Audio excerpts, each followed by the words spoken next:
देखिए, अगर भाजपा हिंदुत्व का नारा दे रहा है तो ये मजलिस क्या कर रही है? इसका नाम पे पहले देखिए, ऑल इंडिया मजलिस इत्तिहादुल मुस्लिमीन। यहाँ देखिए, इत्तिहादुल मुस्लिमीन, मुसलमानों का इत्तिहाद, मुसलमानों का एकजुट, तो वो भी हिंदू का। तो जब वो हिंदू का पार्टी है तो ये आप भी भाई किसी एक विशेष का पार्टी है, क्योंकि अभी वो अमोर से भगाए जा रहे हैं। तो हो सकता है कि अभी आप अगर ज्वाइन कर लेते AIMIM तो हो सकता है कि आपको दरकिनार करके वो खुद कोचा धमन से AIM के सदर जो हैं उस पर विश्वास करना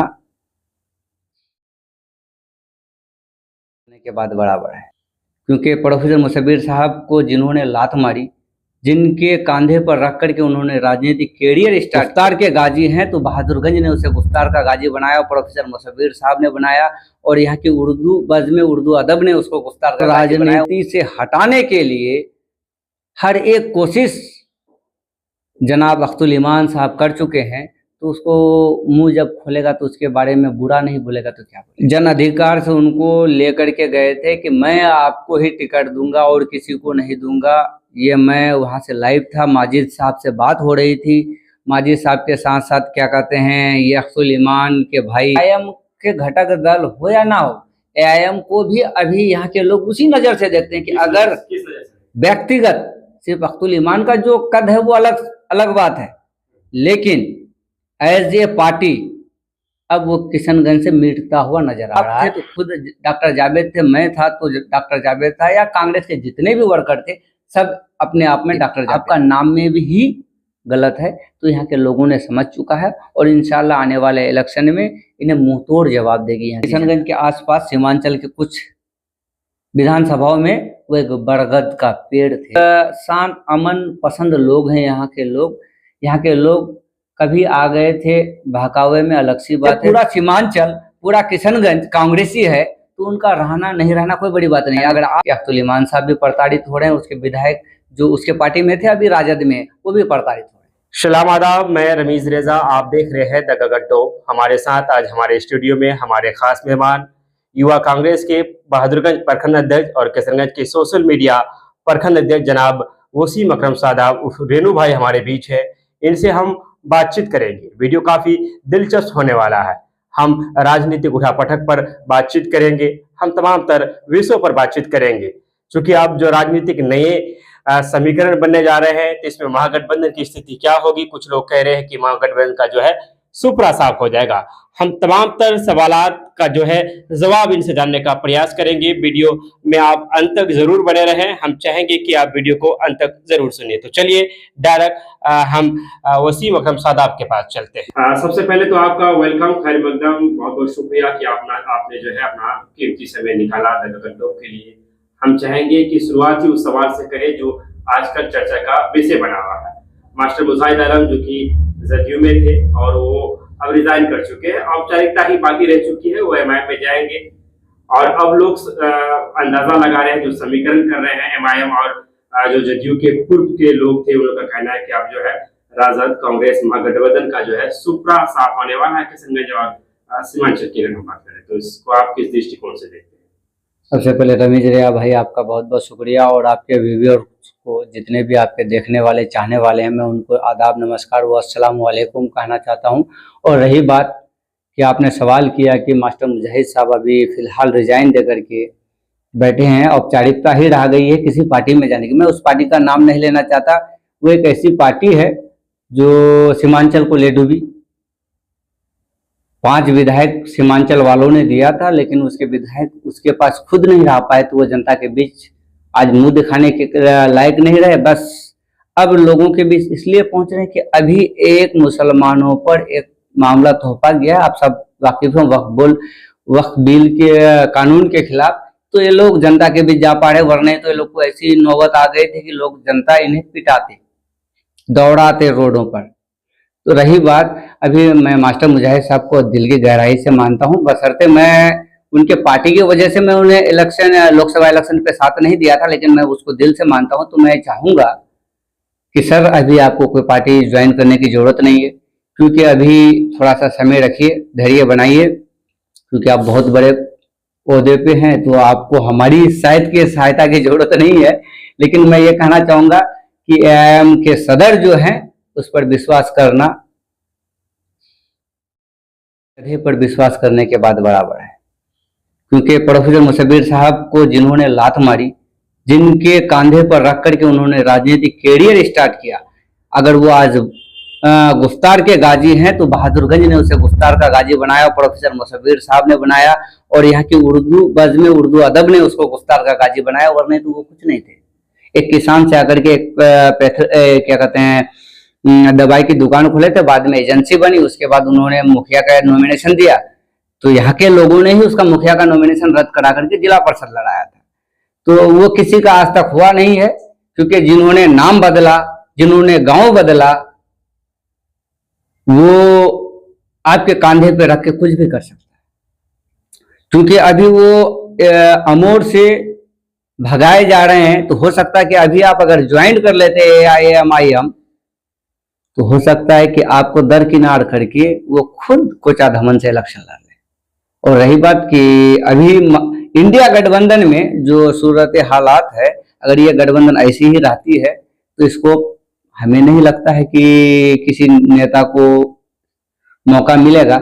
लेकिन जिस तरह से हमारी पार्टी की ऑर्डर है, और पिछले लोकसभा इलेक्शन से पहले आदरणीय राहुल गांधी जी आए, उसके बाद अभी कन्हैया कुमार जी आए, अभी कल हमारे पटवारी आ रहे हैं, उससे पहले हमारे राष्ट्रीय महासचिव आए थे हमारे कांग्रेस कार्यालय, फिर कल या परसों हमारे क्या कहते हैं हमारे बिहार के प्रभारी आ रहे हैं, उसके बाद बिहार प्रदेश अध्यक्ष भी आ रहे हैं। तो उनका भी कहना है कि हमें अपनी पार्टी बूथ लेवल तक मजबूत करना है। तो हो सकता है कि गठबंधन टूटे, रहे या ना रहे, क्योंकि समीकरण कुछ भी हो सकता है सर।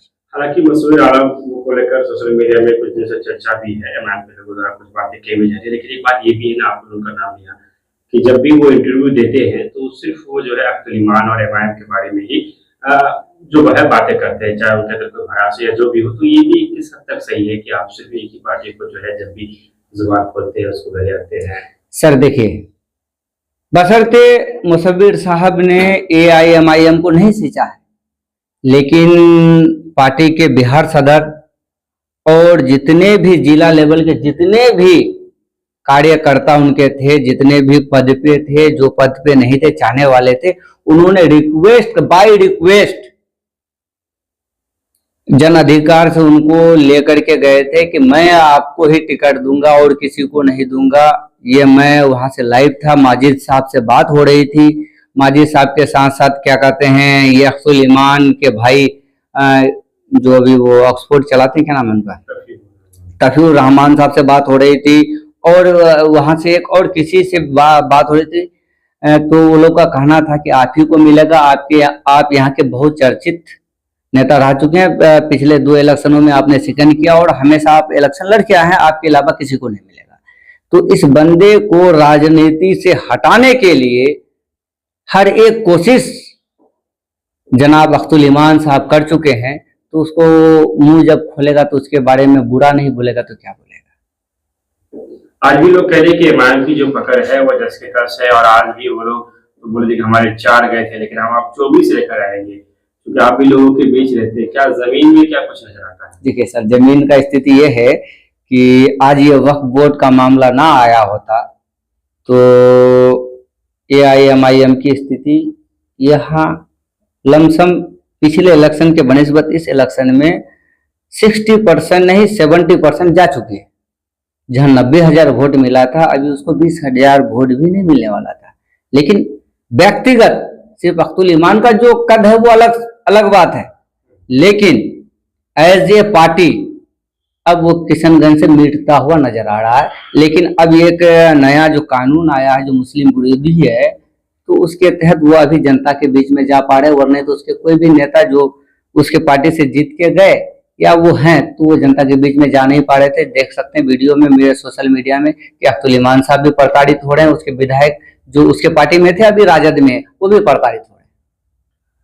और मामला को लेकर 20 अप्रैल को जो है किशनगंज की इतना बड़ा प्रोग्राम होता है, लेकिन चूंकि आप कांग्रेस से हैं इसलिए सवाल बनता है डॉक्टर जावेद जो कि यहाँ के सांसद है उनकी मौजूदगी नहीं रही, विपक्ष के लोगों ने सोशल मीडिया में तरह तरह के सवालात किए और उन पर जो बातें हुई उसे आपने भी पढ़ा सुना होगा, क्या कहना चाहेंगे इसको लेकर के? देखिए सर, जब वक्फ बिल जब बिल बनी थी तब जेपीसी बना था और जेपीसी के मेंबर थे जनाब डॉक्टर जावेद साहब, हमारे सांसद।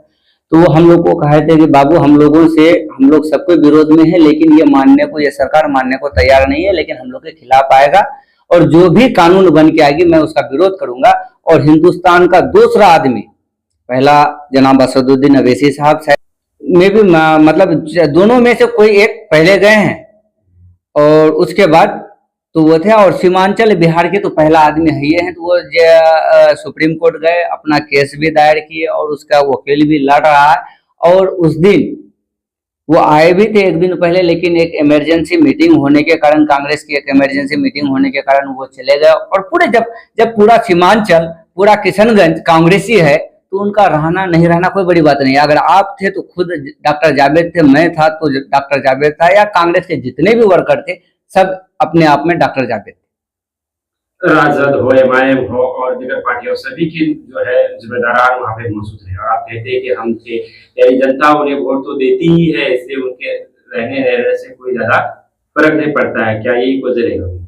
नहीं, आप अगर मंच का आपको फोटो होगा तो हम लोग बहादुरगंज से 6 आदमी, तो खुद बहादुरगंज से मैं था, सद्दाम थे प्रखंड अध्यक्ष मेन विंग के सद्दाम हुसैन साहब, कांग्रेस अध्यक्ष मेहदी हसन साहब, उसके बाद सलमान बिक्की साहब युवा के उपाध्यक्ष हैं, मैं था, उसके बाद सज्जाद हुसैन साहब थे, और साथ ही साथ और भी क्या कहते हैं कांग्रेस के, क्या कहते हैं अपने आप को कांग्रेसी मानते हैं, मैं खुद नहीं मानता, जिला पार्षद इमरान आलम साहब थे, हमारे जिला अध्यक्ष थे, और हमारे सांसद के जितने भी हर एक विधानसभा के उनके जो भी प्रतिनिधि थे, चाहे मंजर हसनैन साहब हो, चाहे वो क्या कहते हैं शौकत साहब हो, क्या कहते हैं टेरागाज से, या साबुल साहब हो, या ये क्या कहते हैं एहसान हसन साहब हो, या एक मोहज्जन को भी उन्होंने अपने तौर पर डिप्यूट करके अपना भाषण दिलवाया था।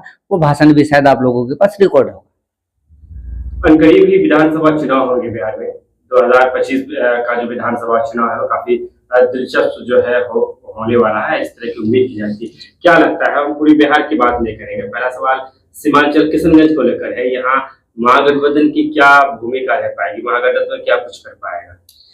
अभी का सूरत हाल ये है कि पूरे सीमांचल में महागठबंधन, और महागठबंधन में कांग्रेस सबसे ज्यादा सीटों पे इलेक्शन लड़ने जा रही है। मैं आपको आपके न्यूज चैनल के माध्यम से बताना चाह रहा हूँ, क्योंकि हम लोगों ने पटना में 2 मीटिंगें की, अभी फिलहाल क्या कहते हैं भागलपुर भी गए, उससे पहले फिर हम लोग सिवान गए, अभी फिर हमारे पटवारी आ रहे हैं। तो हम लोगों का कहना है कि 24 सीट के लमसम में सीमांचल में है, 24 में से 16-17 सीटों पर कांग्रेस यहाँ पर इलेक्शन लड़ेगी, और महागठबंधन यहाँ प्रचंड बहुमत से हर एक सीट पे जीतने की उम्मीद जता रही है।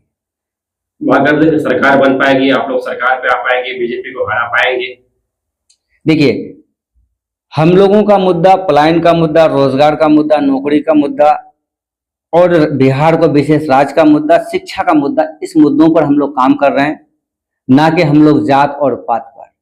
ये अभी जो डबल इंजन की सरकार, पलटू राम की सरकार जो है, वो हमेशा जुमलेबाजी और धोखेधड़ी और जात पात के नाम पे इलेक्शन लड़ रही है। लेकिन बिहार की जनता जान चुकी है कि 125 करोड़ का जुमला कहाँ गया, 15 लाख हर एक के खाते में आएंगे वो कहाँ गया, या 2 करोड़ नौकरी वो कहाँ गया। बिहार को, हमारे बिहार के मुखिया नीतीश कुमार शुरू से अब तक जो 2010-8 में जो एक नारा चला रहे थे बिहार को विशेष राज्य का, वो सारी धवस हो चुकी है। सिर्फ और सिर्फ मैं जो देख रहा हूं कि एक ही मुद्दा जो 30% काम कर रहे हैं, वो है निकोटिन मुक्त किशनगंज, जो शराबबंदी, मतलब 30%, नहीं तो ब्लैक में यहाँ भी बिक रही। अलावा ये सरकार फेलियर है। क्या आपको ये नहीं लगता कि इन चेहरों का एक पैटर्न आने से जिस तरफ भी वो जाएंगी, चाहे वो एमआईएम भी क्यों ना हो, तो एक भूचाल सा आ जाएगा यहाँ की राजनीति में? देखिए सर, सीमांचल और सीमांचल का खास करके किशनगंज लोकसभा, आपने जितने भी लोगों का नाम लिया वो कुछ किशनगंज लोकसभा के हैं। खास करके किशनगंज लोकसभा हमेशा सेकुलर रहा है और शांत अमन पसंद लोग हैं यहाँ के लोग। यहाँ के लोग कभी आ गए थे बहकावे में, अलग सी बात है कि यहाँ से भाजपा का एक सांसद बन गया था 99 में, शाहनवाज हुसैन साहब, वो अलग सी बात है। लेकिन यहाँ के लोगों ने कभी भी भाजपा और भाजपा के घटक दलों को कभी नहीं चाहा। मैं आपसे पहले भी बोला, नहीं, एआईएम के घटक दल हो या ना हो, एआईएम को भी अभी यहाँ के लोग उसी नजर से देखते हैं कि अगर, देखिए, अगर भाजपा हिंदुत्व का नारा दे रहा है तो ये मजलिस क्या कर रही है? इसका नाम पे पहले देखिए, ऑल इंडिया मजलिस इत्तिहादुल मुस्लिमीन। यहाँ देखिए, इत्तिहादुल मुस्लिमीन, मुसलमानों का इत्तिहाद, मुसलमानों का एकजुट, तो वो भी हिंदू का। तो जब वो हिंदू का पार्टी है तो ये आप भी भाई किसी एक विशेष का पार्टी है, आप बशर्ते किसी को ये टिकट दे रहे हैं वो अलग सी बात है, आप जितना भी कर लीजिए, आपका नाम में भी ही गलत है। तो यहाँ के लोगों ने समझ चुका है और इंशाल्लाह आने वाले इलेक्शन में इन्हें मुंह तोड़ जवाब देगी यहाँ की जनता। क्योंकि आप बहादुरगंज नगर से और वसीकुर रहमान नगर के चेयर प्रतिनिधि है, ऐसे में उनके कामकाज तमाम तर चीजों को लेकर बारीकी से आप देखते होंगे, हमेशा आपका यही रहना होना होता है, क्या कहना चाहिए? देखिए, मैं नगर का तो नहीं हूँ पर नगर में ही रहता हूँ। मैं आज तक वोटर नहीं था, अब बना हूँ। तो रही बात कि नगर चेयरमैन जनाब वसीकुर रहमान साहब से मेरी लगाव बहुत ज़माने से है और उसके इलेक्शन से लेके अब तक मैं उनके साथ हूँ। तो नगर में माशाल्लाह मैं आपको 2-3 पॉइंट आपको बताऊंगा कि जब से हमने हुसकल संभाला है तो एक नाम सुना, उस आदमी को देखा हूँ तो मुझे एग्जैक्ट याद नहीं है कि हमारे यहाँ के इलाके के एक प्रमुख हुआ करते थे सऊद साहब, जो ज़माने में इलाके में प्रसिद्ध है, आज भी लोग बोलते हैं कि सऊद साहब कोई व्यक्ति थे। उसके बाद मैंने एक आदमी का कार्यकाल देखा कि हूबहू उससे बेहतर करने की कोशिश की। उससे बेहतर है कि नहीं है, लेकिन मैं अपने नज़रिए से मानता हूँ कि उससे बेहतर थे जनाब फैयाज आलम साहब कि प्रमुख में। उसके बाद कोई अगर बहादुरगंज में अब तक किसी ने नाम कमाया और रुतबा के साथ प्रमुखी को अदा किया, उस पद और उसकी गरिमा को अदा किया, तो वो जनाब फैयाज आलम साहब थे। तो उसी कदर 2005 से लेकर 7 के बीच में नगर पंचायत बहादुरगंज बना। उसके बाद दीगर बहुत लोग आए, बाई इलेक्शन नहीं, इलेक्टेड पर्सनों द्वारा चुने हुए आए थे, लमसम 6-7 तो आ ही होंगे, लेकिन उन्होंने इस कदर डेवलपमेंट, इस कदर विकास और अपना नाम और रुतबा को नहीं फैला पाए जिस प्रकार वसीकुर रहमान साहब नगर चेयरमैन प्रतिनिधि ने जिस तरह से डेवलप किया है, जिस तरह से रोड, गली, नाले, उसके साथ साथ बकाया जितने भी लोगों के जो पहले इंदिरा आवास था, जो आज के डेट में प्रधानमंत्री आवास योजना है, उनके बकाया लमसम 70% का उन्होंने सबसे पहले भुगतान करवाया, विदाउट सबको ये अनाउंस करके कि किसी से 1 रुपया नहीं लेना है, क्योंकि वो उनका हक है। तो उन्होंने विकास करने का काम किया। लेकिन क्या कहिएगा, कुछ लोग, अच्छे लोग आते हैं चुन करके विकास करने के लिए, लेकिन ये सिस्टम उसे भ्रष्ट बनाने की कोशिश करती है। जो आज तक तो हमारे चेयरमैन प्रतिनिधि सब भ्रष्ट हुए नहीं, लेकिन इसके शिकार जरूर हुए हैं कि उनके कई विकास कार्यों में बाधा पहुंची है। अभी फिलहाल मैं आपको एक योजना के बारे में बताना चाहूँगा कि कोई एक योजना आई है लाइट, सोलर लाइट नहीं, सॉरी, हाई मास्ट लाइट की, कि हर वो क्या कहते हैं, मस्जिद हो या मंदिर हो, वार्ड में एक लगेगी। तो वो उसका स्कीम आया हुआ था, उन्होंने कहा कि मैं इस स्कीम को बढ़ चढ़ करके सबके बीच में प्रस्ताव लेके आए, लेकिन उनमें से 14 आदमियों ने लिखित में उसका विरोध किया है। मैं किसी का नाम नहीं लेना चाहूँगा कि ऐसे योजना जो समाज के लिए फ़ायदे हैं, अगर एक मस्जिद या मंदिर के पास हाई मास्ट लाइट लगती है तो कल हमें लाइट लगाने की ज़रूरत नहीं पड़ेगी। कोई किसी तरह का प्रोग्राम हो जाए, मंदिरों में ढेरों पूजाएं होती है, मस्जिदों में क्या कहते हैं, रमज़ान का मौका आता है, ईद मिलादुन नबी का मौका आता है, या क्या कहते हैं सबे बारात, सबे कदर की रातें आती है, तो इसमें हमें लाइट लगानी पड़ती है। तो एक हाई मास्ट लाइट जो चारों तरफ उजाला करे, तो इससे आपको क्या परेशानी है। उसी तरह से और दीगर स्कीमों में भी उन लोगों ने विरोध किया। तो ये आदमी विकास पुरुष है, आप देख सकते हैं कि जहान अली बस स्टैंड जहां मतलब कादा से भरा रहता था, जलमग्न रहता था, वो आज के डेट में सौंदर्य युक्त है। उसके साथ साथ आप देख लीजिए कि हॉस्पिटल के आसपास या क्या कहते हैं कि हमारे जो रजिस्ट्री ऑफिस है उसके आसपास ब्लॉक में जाके देखें, अभी बहुत सारे स्कीम आ रहे हैं। एक बहुत बड़ा मैरिज हॉल खुलने जा रहा है, लाइब्रेरी खुलने जा रही है। तो इस तरह की स्कीमें वो लेके आ रहे हैं, लेकिन क्या कहिएगा कि कुछ वार्ड कमिश्नर अपने पीसी के चक्कर में उसका विरोध कर रहे हैं।